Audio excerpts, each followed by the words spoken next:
आज सुबह सुबह केंद्रीय कैबिनेट में मंत्रिमंडल में फेरबदल के जो खबरें छन छन कर आ रही हैं, उसमें से इस वक्त एक नई खबर यह भी निकल कर आई है कि एक तो किरण रिजिजू जिस तरीके से उनको जो भू विज्ञान विभाग दे दिया गया है, यानी कि अर्थ साइंसेज विभाग दे दिया गया है, उनसे जो लॉ मिनिस्ट्री है वो अब ले ली गई है। कानून मंत्रालय का जो प्रभार है, कानून मंत्रालय में राज्य मंत्री एसपी सिंह बघेल को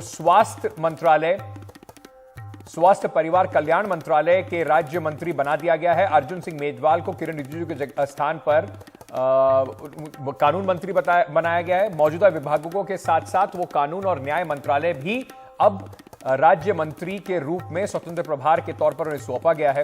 किरण रिजिजू अरुणाचल प्रदेश से आते हैं और पिछले कुछ समय से वे और रिटायर्ड जजों पर जो टिप्पणियां चल रही थी, जो अदालतों को लेकर, जजों को लेकर जो उनकी टिप्पणियां थी, कहीं ना कहीं लग रहा था कि दोनों सरकार में और जो जुडिशरी है उसके बीच में कहीं गतिरोध चल रहा है। कोलिजियम सिस्टम को लेकर भी उन्होंने कुछ टिप्पणी की थी, उसको भी कहीं जो जजेस हैं, जो अभी सुप्रीम कोर्ट के भी कई सिटिंग जज हैं, उन्होंने भी ये बात कहा था कि देश में कोई किसी को चेतावनी नहीं दे सकता है और इस तरह की कई बातें कही गई थी। तो ये कुल मिलाकर ये कहीं ना कहीं लग रहा है कि सरकार चुनावी साल जो है उसमें नहीं चाहती कि इस तरीके का गतिरोध की स्थिति बनी रहे और इस तरह के विवाद पनपते रहें। अखिलेश शर्मा हमारे सहयोगी इस वक्त हमारे साथ जुड़ रहे हैं। अखिलेश जी, कहीं ना कहीं पूरा जो लॉ मिनिस्ट्री था उसके ऊपर ही गाज गिरती नजर आ रही है। राज्य मंत्री को भी हटा दिया गया है, किरण रिजिजू को भी वहां से हटा दिया गया है। तो कहीं ना कहीं ये मान के जरूर चला जाए कि सरकार नहीं चाहती कि 2024 से पहले अन्यथा विवाद पैदा होते रहे जिस तरीके के हो रहे थे। बिल्कुल यही मान करके चला जा रहा है अंकित की इस तमाम फेरबदल के पीछे सोच यही है कि जो एक टकराव की स्थिति बनी थी, जो एक संदेश ये जा रहा था कि न्यायपालिका में और साथ ही कार्यपालिका के बीच में टकराव है, इस टकराव के परसेप्शन को दूर किया जाए, ये भी इसके पीछे एक बड़ा कारण हो सकता है। लेकिन जो महत्वपूर्ण घटनाक्रम अभी इस समय हुआ है, अभी कुछ देर पहले ही राष्ट्रपति भवन से कम्युनिके आया है। इसमें कहा गया है कि जो कानून मंत्रालय में राज्य मंत्री थे एसपी सिंह बघेल, उनका तबादला भी कर दिया गया है। उन्हें अब परिवार कल्याण और स्वास्थ्य मंत्रालय में राज्य मंत्री बनाया गया है। दरअसल हुआ यह था कि एक विचित्र स्थिति पैदा हुई थी सुबह के फैसले से, क्योंकि जो राज्य मंत्री थे उनको मेघवाल को उनको प्रमोट करके राज्य मंत्री स्वतंत्र प्रभार बना करके कानून और न्याय मंत्रालय दे दिया गया था।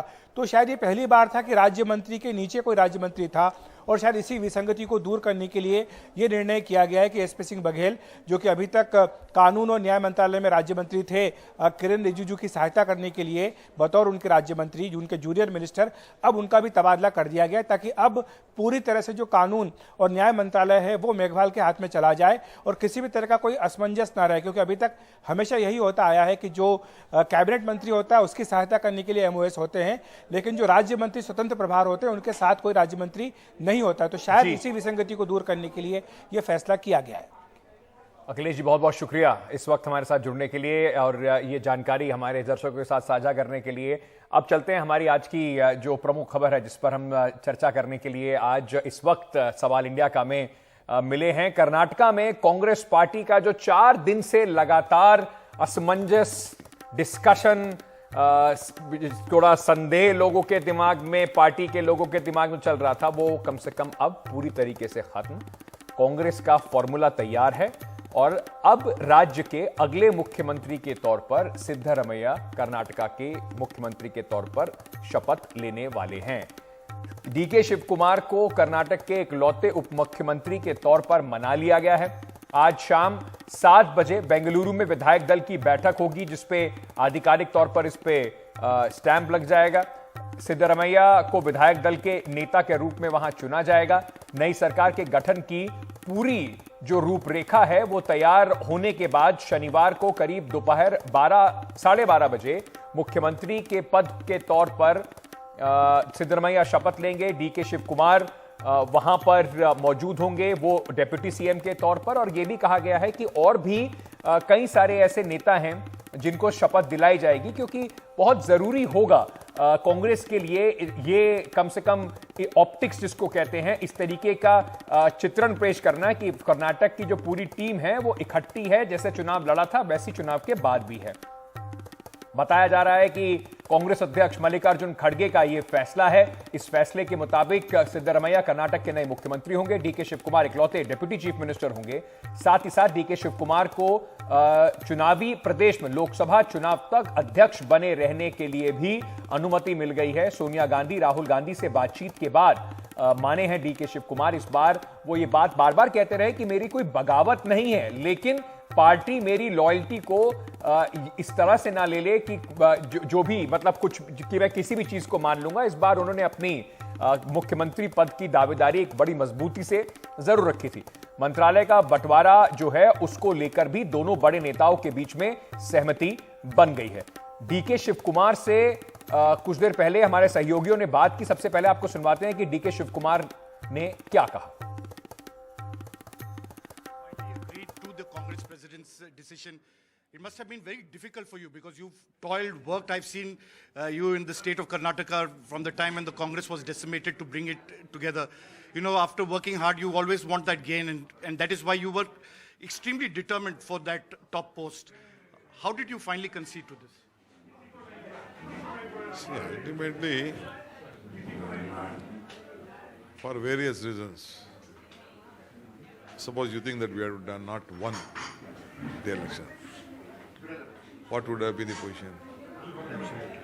So now we have won. We have to get the fruit out of it. So to get the fruit, it is not me alone. Lakhs and lakhs of workers have done their best, suffered, worked hard. So we'll have to look at their end also. Mr. Siddaramaiah and you have how are you going to work together and ensure that for the next 5 years, the Congress government will be stable? Because that's something that the people of Karnataka are really expecting, and that is why they gave the Congress a massive mandate. Watch out for next 5 years and come back to me. वहीं रणदीप सिंह सुरजेवाला जो general secretary in charge हैं Congress party के, आज सुबह ये तस्वीरें जरूर सामने देखने को मिली। इसमें रणदीप सिंह सुरजेवाला भी बैठे हुए गर्मा गर्म नाश्ता कर रहे थे। डीके शिव कुमार, पार्टी अध्यक्ष मल्लिकार्जुन खड़गे और सिद्धरमैया साहब के साथ इन तस्वीरों की बात कर रहा हूं। उन्होंने कल रात को भी बड़ी अहम भूमिका निभाई इस पूरी नेगोशिएशंस में। उन्होंने सुबह मेरे सहयोगी उमाशंकर सिंह से बात की, आपको सुनवाते हैं। हमारे साथ रणदीप सिंह सुरजेवाला है। सुरजेवाला जी, किस तरीके से इस सहमति तक पहुंचे, कैसे डीके शिव कुमार को मनाया आपको? श्री मल्लिकार्जुन खड़गे का अपना एक तजर्बा है और उस तजर्बे के आधार पर और लंबा उन्हें प्रदेश का अनुभव है, उस अनुभव के आधार पर उन्होंने सबसे बात की, कंसेंसस बनाया, यूनिटी बनाई। 2 मॉडल देश में है। एक में वो है ना खाता ना बही, जो मोदी जी कहें वो सही, उनकी डिक्टेटरशिप चलेगी। एक वो है जो कांग्रेस का मॉडल है, जहां रायशुमारी होगी, सहमति बनेगी, कंसेंसस बनेगा, यूनानिमिटी बनेगी, एकता बनेगी और फिर निर्णय होगा। उसमें 2 दिन ज्यादा लग सकते हैं, पर सबकी राय ली जाएगी और सबको शामिल किया जाएगा। सोनिया गांधी से बात कराएगी डीके शिव कुमार की अंतिम तौर पे? डीके शिव कुमार जी हमारे नेता हैं, वो सोनिया जी से बात क्यों ना करें? राहुल जी हमारे नेता हैं, वो राहुल जी से क्यों ना मिले, प्रियंका जी से क्यों ना मिले या बात करें? उन्होंने सबने सबसे बात की और देखिए उसका परिणाम आपके सामने है। आपके सवाल की 2.5 साल का कोई फॉर्मूला तय हुआ है कि सीएम बाद में 2.5 साल के लिए बनाया जाएगा? सचिव संगठन ने इस बात को सिरे से नकारा है। मैं फिर दोहराता हूँ, पावर शेयरिंग का एक ही फॉर्मूला है कि जनता के सेवक बनकर ज्यादा से ज्यादा सेवा कैसे की जाए।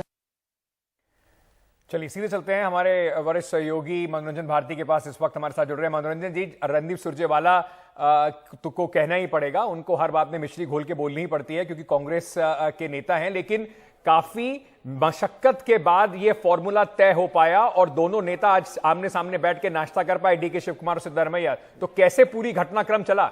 देखिए, नाश्ता करने के पहले काफ़ी कड़वे घूंट भी पीने पड़े हैं। ये तय हो गया था कि विधायक दल की बैठक हुई तब कि सिद्धारमैया को ज़्यादा वोट मिले, उनको 80 से ज़्यादा वोट मिले थे, शिव कुमार को 50 के आसपास के वोट मिले थे। उसके बाद जब रिपोर्ट आई तो खड़गे साहब के पास एक संकट की स्थिति थी कि करें तो क्या करें। इसे ये तो रिपोर्ट आ गई है, सिद्धारमैया के पक्ष में विधायक हैं, तो राहुल गांधी से उनकी मुलाकात हुई और राहुल गांधी ने साफ कर दिया कि जो विधायक दल का फैसला है वो आपको मानना चाहिए। अब उस फैसले पे अमल करने के लिए सिद्धारमैया से बात हुई, डीके शिव कुमार से बात हुई। सिद्धारमैया को तो चीफ मिनिस्टर बनना था, तो वो उस पर कोई अड़चन नहीं थी। डीके शिव कुमार मानने के लिए तैयार नहीं थे पहले कि वो डिप्टी सीएम बनेंगे। जब यहाँ पर बात अटकी तो फिर सोनिया गांधी की मदद ली खड़गे साहब ने। सोनिया गांधी ने उनसे कहा कि जो विधायकों की राय है आपको वही माननी चाहिए। फिर बात जो है खड़गे साहब के दिमाग में साफ हो गई कि अब उनको जो है अपना अध्यक्ष पद का रुतबा इस्तेमाल करना पड़ेगा। उन्होंने साफ साफ कहा कि हम आपको डिप्टी सीएम बना रहे हैं। लेकिन यहाँ पर एक पेच फंस गया था। ये पेच ये था कि खड़गे साहब चाहते थे कि डीके शिव कुमार के साथ एक दलित डिप्टी सीएम भी बने, और इस बात को लेकर के डीके शिव कुमार तैयार नहीं थे। अंत में ये फैसला हुआ कि डीके शिव कुमार अकेले डिप्टी सीएम बनेंगे। इसलिए सुरजेवाला साहब ने जो प्रेस कॉन्फ्रेंस की थी उनमें उन्होंने इस बात को जोड़ दिया कि अकेले डिप्टी सीएम होंगे डीके शिव कुमार। लेकिन एक और पेच फंसा हुआ है, जो कि प्रेस कॉन्फ्रेंस में रणदीप सुरजेवाला ने कहा कि 2024 तक जो है डीके शिव कुमार कांग्रेस के अध्यक्ष बने रहेंगे। इसका क्या मतलब है? क्या 2024 के बाद कोई नया अध्यक्ष होगा? 2024 के बाद कोई नया अध्यक्ष होगा तो डीके शिव कुमार का क्या करेंगे? कांग्रेस अच्छा प्रदर्शन करती है तो क्या उन्हें चीफ मिनिस्टर की कुर्सी देंगे? तो ये कुछ सवाल हैं जो कि 2024 तक सिद्धारमैया का पीछा करते रहेंगे, और डीके शिव कुमार के लिए भी एक उम्मीद की जो है किरण जो है आती रहेगी। यदि कांग्रेस 2024 में कुछ अच्छा करती है तो एक बार फिर कर्नाटक में राजनीति एक नई करवट ले सकती है। बहुत बहुत शुक्रिया बाबा इस सब जानकारी के लिए देने के लिए, पूरा जो पीछे गुणा गणित हुआ उसका, और कैसे आगे अभी भी चुनौतियां खत्म नहीं हुई हैं।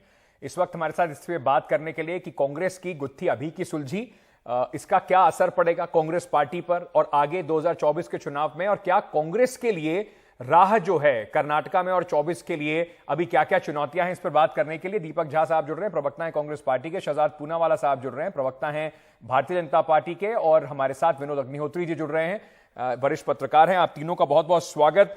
सबसे पहले दीपक जी, मैं इसी बात पर उठाना चाहता हूं जो बाबा कह रहे थे कि ये जो फॉर्मूले वाली जो बात है कि पावर शेयरिंग इसमें होगी नहीं होगी, बहुत सारी ऐसी बातें हैं जिन पे अभी क्लैरिटी है नहीं। तो आप कांग्रेस पार्टी ने अपने हाथ जला के देख लिया है पावर शेयरिंग फॉर्मूला में, चाहे वो राजस्थान की हम बात कर लें या मध्य प्रदेश की हम बात कर लें, छत्तीसगढ़ में भी इस तरह की बातें हुई थी, वहां पे कम से कम स्थिति ऐसी रिबेलियन की नहीं आई है। सचिन पायलट अभी भी सड़कों पर है। तो ये सिद्धारमैया साहब की गर्दन पर तलवार क्यों लटका दिया आपने कि 2 साल बाद राम राम? देखिए अंकित जी, सबसे पहली बात, कोई ऐसी पावर शेयरिंग की बात नहीं होती है। बात ये होती है जो हारे हुए लोग होते हैं ना, वहां कौन सवाल करेगा? यहाँ तो सब विनर हैं, सब लीडर हैं, सब चुन के आए हैं, सब मेहनत करके आए हैं। अब कोई पुष्कर सिंह धामी तो है नहीं, या केशव प्रसाद मौर्य तो है नहीं कि भैया हाथ जोड़ के खड़े हैं, जो बना दोगे वही बन जाएंगे, जहां बना दोगे वहीं बन जाएंगे। ये भाजपा नहीं है ना। ये आपको देखना पड़ेगा कि क्या स्टैंडर्ड है कांग्रेस पार्टी का, कितना मजबूत कैडर है, कितने मजबूत नेता हैं, और लोकतंत्र पार्टी के अंदर कितना जबरदस्त है। आप इस बात को भी देखिए कि सुन रहे हैं, एक दूसरे से बात कर रहे हैं, विमर्श कर रहे हैं, विचार कर रहे हैं। पहले दिन विधायकों से पर्यवेक्षक जाके मिलते हैं, दूसरे दिन वो आते हैं और CWC के कांग्रेस के नेताओं के साथ 1-to-1 बात करते हैं। पर दीपक बाबू, ये जो लोकतंत्र की आप दुहाई दे रहे हैं कि कितना मजबूत लोकतंत्र है, ये जो मजबूत लोकतंत्र है, इस मजबूत लोकतंत्र तो फिर राजस्थान में भी इतना ही होना चाहिए था। सचिन पायलट वहां बगावती झंडा उठाए घूम रहे हैं। अगर बीजेपी की हम बात करते हैं, जैसे आपने कहा, तो कम से कम अब उसको वो कहते हैं कि डिसिप्लिन है, जिसका नाम ले लिया जाए वो बाकी लोग कुछ बोलते नहीं है, बगावत का झंडे उठाते नहीं है। केशव प्रसाद मौर्य आपको सड़क पे दिखाई पड़ रहे हैं क्या योगी आदित्यनाथ के खिलाफ? देखिए आदित्य कैसे दिखाई देंगे, वो तो कृपा से, रहमो करम से बने हुए डिप्टी सीएम है ना। आप समझ सकते हैं, एक तरफ दिनेश प्रसाद शर्मा जी को हटा दिया जाता है, दूसरी तरफ एक हारे व्यक्ति को मुख्यमंत्री उप मुख्यमंत्री बना दिया जाता है। तो क्या स्टैंडर्ड है? आप हिमाचल प्रदेश में भाजपा हारे हुए व्यक्ति को मुख्यमंत्री एक कह के नहीं बनाती कि हमारा कैंडिडेट हार गया धूमल, प्रेम कुमार धूमल को पुष्कर सिंह धामी के साथ मुख्यमंत्री बना देती है। शहजाद से इस पे तो जवाब ले लेते क्या है? शहजाद कह रहे हैं कि ना। देखिए ये तो एग्जाम्पल है हमारी डेमोक्रेसी का, और बीजेपी के अंदर जो है रहमो करम पर खेल चलता है। ये तो उलझे हुए लोग हैं, हमारी बात करते हैं। सुन लीजिए शहजाद की, सुन लीजिए, आपने कह लिया अपनी बात। पहले तो मैं स्वागत करता हूं कि दीपक जी को औपचारिक रूप से प्रवक्ता के रूप में कांग्रेस पार्टी ने डिबेट में भेजा है, तो मेरी शुभकामनाएं मेरे छोटे भाई को। देखिए अंकित जी, एक चीज मैं बोल दूं कि राजस्थान 2.0 की भी शुभकामनाएं दीपक जी को, क्योंकि आज जो है देखिए पावर शेयरिंग के चक्कर में पीपल सर्विंग फॉर्मूला कोई नहीं बता रहा कि कैसे पीपल को सर्व करेंगे इसका फॉर्मूला नहीं है। और इसीलिए राजस्थान में भी 5 वर्ष होने आ रहे हैं परंतु वहां पे किसानों की कर्ज माफी नहीं हुई। हिमाचल में 1500 रुपए महिलाओं को नहीं मिला, 300 यूनिट नहीं मिला। और हम यही कहते हैं कि जब आप पॉलिटिकल अडल्ट्री करते हो ना अंकित जी, पॉलिटिकल बाइगमी, कि एक से ज्यादा को कबूल कबूल कबूल, तो ये रास्तों पर सड़कों पर तलाक तलाक तलाक दिखता ही है। इस तलाक तलाक तलाक टेम्पलेट को हमने सचिन पायलट के रूप में देखा है, तलाक तलाक तलाक टेम्पलेट को हमने छत्तीसगढ़ में भी देखा है, अब कुछ ही दिनों में कर्नाटका में भी शुरू हो जाएगा। मेरी बात छोड़ दीजिए, बीजेपी को तो क्या ही कहना है। ये डीके सुरेश का आज का बाइट है एआई को, मैं थोड़ा दिखा रहा हूँ, स्काइप से हूं तो थोड़ा आप देख लीजिए। डीके शिव कुमार के भाई डीके सुरेश कह रहे हैं कि हम खुश नहीं हैं इस फॉर्मूले से, पावर शेयरिंग फॉर्मूले से, लॉन्ग वे टू गो। ये बीजेपी का क्या लेना देना है इसमें? तो मेरे भाई दीपक से मैं सिर्फ इतना कहूंगा कि डीके सुरेश को आप कन्विंस कर लो, और इतनी ही लोकतांत्रिक प्रक्रिया है तो जब सचिन पायलट धरने पर बैठे तो उनको एंटी नेशनल, गद्दार, पार्टी का गद्दार, निकम्मा, रगड़ाई नहीं हुई, एंटी पार्टी एक्टिविटी, ये सब मत करो और आपका लोकतंत्र सलामत रहे। दीपक जी इसका फटाफट जवाब दीजिए, क्योंकि बात तो ये बात तो सत्य है, बीजेपी जो आज इतनी उतावली है कि अपने प्रॉमिसेस कैसे पूरे करेंगे, उस पर मैं सवाल जरूर लूंगा शहजाद से, लेकिन उससे पहले मौका तो आपकी पार्टी देती है ना सर। डीके सुरेश एक लौते एमपी हैं आपकी पार्टी के जो कर्नाटका से आते हैं, वो जब इस तरह की बातें लिखेंगे तो उसके बाद मौका तो आपकी पार्टी दे रही है ना सर उन लोगों को इस तरह के आपके चुटकी लेने का। देखिए, सबसे पहले मैं शहजाद जी को धन्यवाद देता हूं कि उन्होंने शुभकामनाएं दिया, तो उसके लिए धन्यवाद आपका शहजाद जी। लेकिन भाजपा के लिए एक मेरे को कहावत याद आती है, सूप बोले तो बोले, चलनी क्या बोले जिसमें 72 छेद। तो 72 छेद वाली वो चलनी है जिसमें शहजाद भाई सवारी कर रहे हैं, तो कब डूबेगी पता नहीं। 2018 में भाजपा 71% देश की आबादी पे राज कर रही थी, आज 45% पे। नहीं, डीके शिव कुमार और सुरेश कुमार जी का स्वागत है, उनके अपने विचार हैं, अपनी भावनाएं हैं। हर व्यक्ति चाहते हैं हम बड़ी पोस्ट पे आए, शहजाद जी भी चाहते हैं, मैं तो चाहता हूं कि राज्यसभा में जाए। शहजाद जी क्या नहीं चाहते कि राज्यसभा सांसद बने, क्या मंत्री बने? आज स्वास्थ्य कल्याण कानून मंत्री की जगह खाली हुई थी, तो मैं तो उम्मीद कर रहा था कि शायद शहजाद पूनावाला जी को राज्यसभा में प्रमोट करके अक्सर कांग्रेस बीजेपी की डिबेट में विनोद जी भी मुस्कुरा रहे हैं। तो ऐसा बहुत कम होता है कि मैं 2 स्पोक्स पर्सन से मिल रहा हूं जो दोनों एक दूसरे को शुभकामनाओं में ही इतना समय उन्होंने निकाल दिया है। 1 मिनट रुक जाइए शहजाद भाई, आ रहा हूं आपके पास। विनोद जी, क्या इसको मान लिया जाए कि कांग्रेस ने लोकतांत्रिक तरीके से, और देखिए जाहिर सी बात है हर पार्टी के अंदर 2 कद्दावर नेता होंगे तो उनकी अपनी आकांक्षाएं होंगी, राजनीति में आकांक्षाएं होनी चाहिए, तो क्या अब यह मान लिया जाए कि मामला सेटल है 5 साल के लिए कर्नाटका में? देखिए, पहली बात तो यह है कि पार्टियों के लोकतंत्र से ज्यादा मुझे देश के लोकतंत्र की पे खुशी होती है। जिस तरह शहजाद भाई और दीपक भाई एक दूसरे को शुभकामनाएं दे रहे हैं, तो लगता है कि देश का हमारा लोकतंत्र मजबूत है। पार्टियों के भीतर तो सब चलता रहता है आपस में। जहां तक कांग्रेस पार्टी के फैसले की बात है, जाहिर है ये बात ठीक है कि जब 2 बड़े नेता होते हैं और जिनके बीच दावेदारी होती है तो समय लगता है, और ये समय लगा। लेकिन आगे 5 साल के लिए चुनौतियां तो कड़ी हैं, इसमें कोई दो राय नहीं। पहली बड़ी चुनौतियां ये हैं जो वादे किए हैं, जो 5 गारंटी हैं जिनको पहली कैबिनेट में लागू करने की बात की है। हर भाषण में राहुल जी ने भी की और खड़गे जी ने भी की और सिद्धारमैया जी सबने की। तो एक तो पहले कैबिनेट में 5 गारंटियों को इनको तुरंत लागू करना पड़ेगा, और उसके बाद उसका देखना पड़ेगा जो उस पर वित्तीय बोझ आएगा सरकार पे, कैसे उसको वहन करेंगे। दूसरा, इसके अलावा सबसे बड़ी चुनौती ये है कि पार्टी एकजुट न सिर्फ दिखे बल्कि एकजुट होकर चले भी, क्योंकि जल्दी ही आने वाले समय में लोकसभा के चुनाव में बहुत समय नहीं रह गया है। कहने के लिए भले आप 1 साल कह सकते हैं, लेकिन कुल मिलाकर के 7-8 महीने का ही टाइम बचा है जब काम करने का है, उसके बाद चुनाव आ जाएंगे। तो लोकसभा चुनाव कर्नाटक में 2004 से लेकर और 2019 तक लगातार ये ट्रेंड रहा है कि भले विधानसभा के नतीजे कुछ भी हो, लेकिन भारतीय जनता पार्टी अच्छा करती रही लोकसभा चुनाव में। 18 से 20 सीट हमेशा जीतती रही है। क्या इस बार वो टैली बदल पाएगी? क्या डीके शिव कुमार और सिद्धारमैया की जोड़ी कमाल कर पाएगी? ये चुनौती है।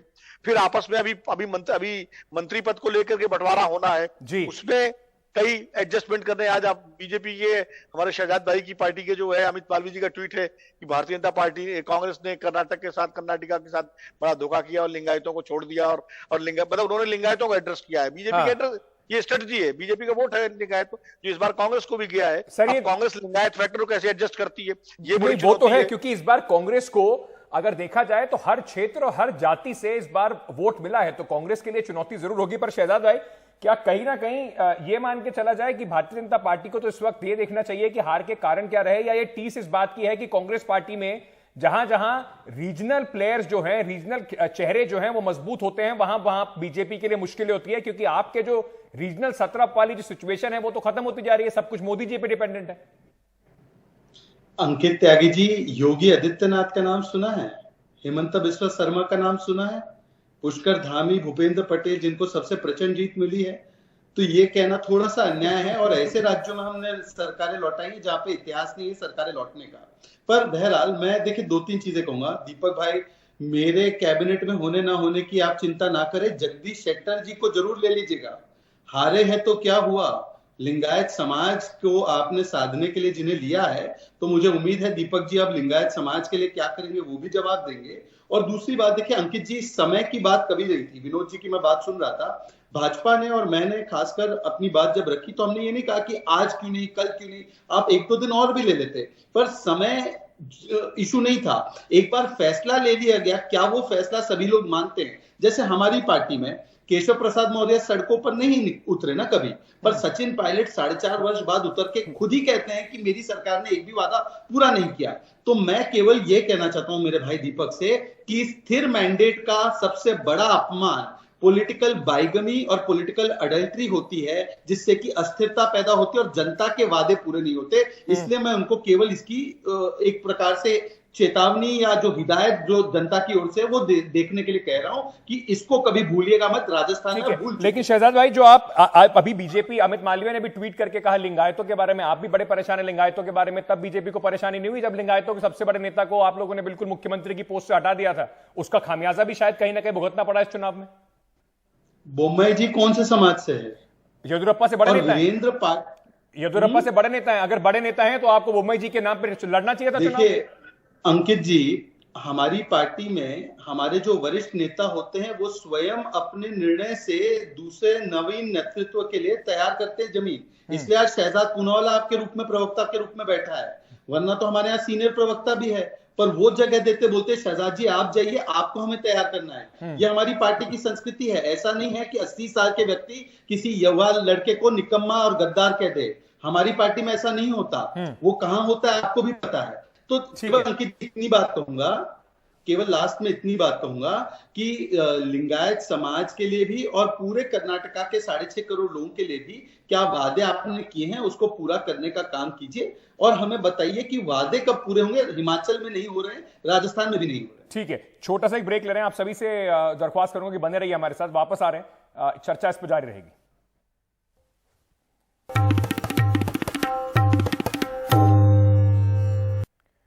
कर्नाटका के चुनाव की जीत और अब मंत्रिमंडल जो बनने वाला है उसको लेकर कांग्रेस काफी उत्साहित है। पहले मैं विनोद जी आपसे शुरू करता हूं। 2024 में कांग्रेस के लिए इसके कुछ मायने निकाले जाएं, क्योंकि हमने देखा है अक्सर जो कर्नाटका जीतता है उसके लिए केंद्र सरकार में को लेकर बड़ी अच्छी खबरें आती नहीं है। नहीं, देखिए दोनों तरह की चीजें हैं कर्नाटका को लेकर के। कुछ अपवाद भी हैं, कुछ वैसे भी हैं। 77 में चिकमंगलुरु में इंदिरा गांधी जीती, 80 में उनकी सरकार आ गई, 84 में 85 में रामकृष्ण हेगड़े की सरकार बनी, बावजूद की 84 में राजीव गांधी की सरकार बनी थी। 89 में कांग्रेस सत्ता से बाहर हो गई और जनता दल की सरकार आ गई। बेल्लारी से सोनिया गांधी जीती, 2004 में कांग्रेस सरकार आ गई, लेकिन 2013 में कांग्रेस जीती, लेकिन 2014 में बीजेपी की सरकार आ गई। तो दोनों तरह के नतीजे हैं कर्नाटक को लेकर के, कोई एक निष्कर्ष निकालना ठीक नहीं है। लेकिन ये जरूर है कि कर्नाटक की किसी एक चुनाव से ये 2024 का निष्कर्ष निकालना मेरे हिसाब से भी उचित नहीं है। इतना फायदा कांग्रेस पार्टी को हुआ है कि जिस तरह की जीत हुई है उससे कांग्रेस के कार्यकर्ताओं में उत्साह आ गया है, एक संजीवनी मिली है कांग्रेस पार्टी को। और जो आगे 3 राज्यों के चुनाव होने वाले हैं उसमें कांग्रेस थोड़ा और मजबूती से लड़ पाएगी, क्योंकि कर्नाटक का जो एक मॉडल तैयार हुआ है कांग्रेस में लड़ने का, अगर उस पर कांग्रेस पार्टी काम करती है तो मुझे लगता है अच्छी लड़ाई होगी आगे आने वाले 3 राज्यों में। अब इसके बाद भारतीय जनता पार्टी भी कुछ सबक लेगी। कर्नाटक में जिस तरह जो गलतियां हुई हैं, जो उनसे कुछ दिक्कतें हुई, जिस वजह से ये हाल हुआ, तो वो भी अपना एक सबक लेकर के अपने को मजबूती से मैदान में उतारे कि अभी बहुत कुछ मुझे लगता है। देखिए, तिमाही पास कर गई है कांग्रेस, अभी छमाही पास करना है, उसके बाद सालाना का इम्तिहान होना है। तो ये एक तरह से तिमाही का टेस्ट था। दीपक जी, संजीवनी बूटी तो कांग्रेस को मिल गई है, लेकिन फूक फूक के कदम आगे भी रखने होंगे, क्योंकि कहीं जैसे ममता बनर्जी ने यह जरूर कहा कि कांग्रेस के साथ काम करने को तैयार है, लेकिन इसका मतलब यह नहीं कि अधीर रंजन चौधरी तुरंत जाके उनकी टांग खींचना शुरू करते हैं और कहें कि हम तो तृणमूल को हराने के लिए खेलेंगे। तो कांग्रेस का जो उत्साह है वो अति उत्साह में गड़बड़ ना कर दे, ये भी तो कांग्रेस पार्टी को देखना पड़ेगा। देखिए, इस संजीवनी बूटी स्वयं हनुमान जी ने दिया है। हनुमान जी जिसका भला कर दे ना, जिसको लक्ष्मण मूर्छित पड़े सकारे, लाए सजीवन प्राण उबारे, तो लक्ष्मण जी को प्राण उबारने वाले हनुमान जी ने स्वयं कांग्रेस पार्टी को संजीवनी दिया है और भाजपा रूपी दानव का दहन किया है। बात यह कि काठ की हांडी जो है ना बार बार नहीं चढ़ती अंकित भाई, क्योंकि मोदी जी कितना झूठ बोलेंगे।